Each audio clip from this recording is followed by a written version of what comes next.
Well, for more, let's go to Brussels and retired General Riho Terras, former commander of Estonia's defense forces, today member of the European Parliament. Thank you for speaking with us here on France 24. Good evening. How would you characterize this battle for Bakhmut, where, according to both local officials and foreign observers, Russia just keeps throwing more soldiers at the fight? Well, it looks desperate from where I stand, that they try to take one city and not able to do so.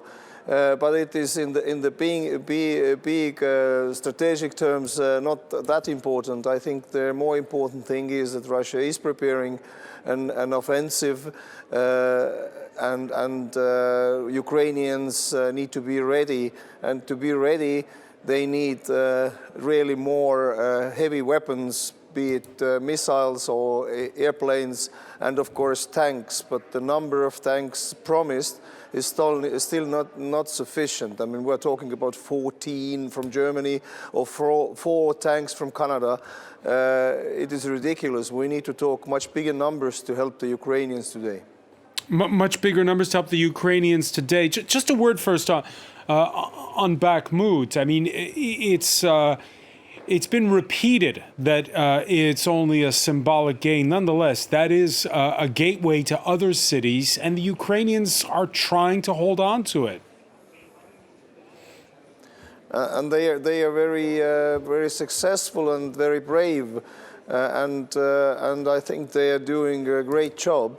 The question is, strategically, of course, every terrain is important if you look at it, but in the strategic scene, I am still convinced that it's not about Bakhmut, it's about the whole area of Donetsk. But in Bakhmut, the Ukrainians show that the Russian military might, with thousands and thousands of soldiers, is not able to really push them out of Bakhmut, and that shows that the Ukrainians are better soldiers and they have better equipment and better training. You say, Riho Terras, that that initial pledge of tanks is nowhere nearly enough.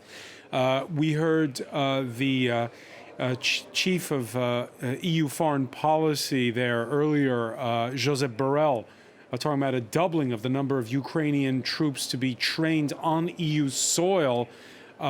Is there more that not being made public? Well, I think that is a very good sign that the EU is really taking seriously what is happening in Ukraine, and doubling the number of trained soldiers is a very important thing. I think it is very important and a good sign of unity that the Commission is now in Kyiv. But as always, I already said in May that Ukraine needs air defense weapons and airplanes, together with General Priedler, former SACEUR, in my letter. And I am still convinced that that's what Ukraine needs: more weapons and more ammunition. And if we are not able to do so, Ukraine will not be able to stand that bravely as they do right now in Bakhmut. So I think European nations need really to start to think about how to make the numbers of support higher than they are today. You heard the Italians and the French working together on air defenses. That's just the latest announcement. Where's the key right now? Is it air defense? Is it tanks? Or is it, as the Ukrainians have requested now, actually sending warplanes? Well, I'm sure they need all of these, because that is strange that we talk about what we pick. Putin has picked all these weapons. They are flying fighter jets. He uses long-range missiles against civilian infrastructure. He uses warships, etc. Why do we think that Ukraine does not need it? Of course, it needs all these elements. tanks to make sure that Ukraine has an ability to maneuver on the very difficult terrain and make centers of gravity, airplanes to control the airspace and to defend the country against the missile attacks, which are devastating, as you see, and then hitting the infrastructure and civilian population. So Ukraine, we cannot pick one or another. Ukraine needs all weapons which Russia uses against Ukraine. When it comes to planes, you look at the cost, you look at the amount of training required. Is it realistic? Well, it costs much more if Ukraine loses that war. For everybody, for Europe and for countries of Europe. So it is expensive, but war is inexpensive. And it is as expensive for Russia as it is for Ukraine. Riho Terras, you hail this announcement of the doubling of the number of troops to be trained by the EU as a sign of unity on the part of the EU. Just how united is the EU? Does it need to be all 27? I ask because there are outliers, in particular Hungary. Yeah, well, I think what took Putin by surprise already 2014 and especially 2022 was the unity of European nations. And we have managed to do already 10 rounds of sanctions. And of course, in every family there are some bad boys. And Viktor Orban is a lackey of Putin. But we need to push him towards the right decisions. And he has been still working together with the European Union. We need to do more, and we need to do it unified, as we have done it till now. And so I would say Europe has been pretty good on the unity. You singled out on Twitter Austria's defense minister for saying, quote, "The danger is that the war could spread to Europe." Well, the war is in Europe. And if Austrian defense minister doesn't know that Ukraine belongs to Europe, then he has to go to school.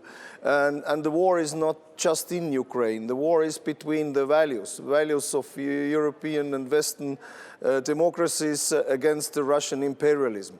And we need to do everything possible together to push Putin back. Otherwise, he will be taking next steps towards our own Western democracies. Riho Terras, we had a joint press conference by representatives of Finland and Sweden this Thursday. They say they're still committed together to joining NATO at the same time. But because of Turkey's objections, we heard a bit of fatalism in the voice of the Swedes. Let's take a listen.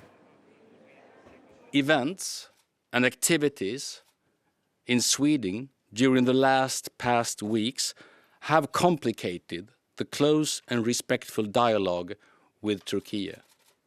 Individual manifestations carried out by small groups or even of individuals have consequences for how Sweden is perceived abroad. It also has consequences for Swedish business communities and for our number one priority for national security, Finland's and Sweden's NATO accession. Riho Terras, Estonia, like Finland, shares a border with Russia. Your reaction to what you just heard there? It is very dangerous what is happening with Sweden and Finland right now. But I am confident that NATO has always been able to solve the problems of enlargement. 2002, nobody was really believing that Estonia or other Baltic states will become members of NATO because of resistance of certain countries, and it still happened. So I'm sure that very soon we hear positive news from Brussels, from NATO headquarters, and from the capitals of Ankara,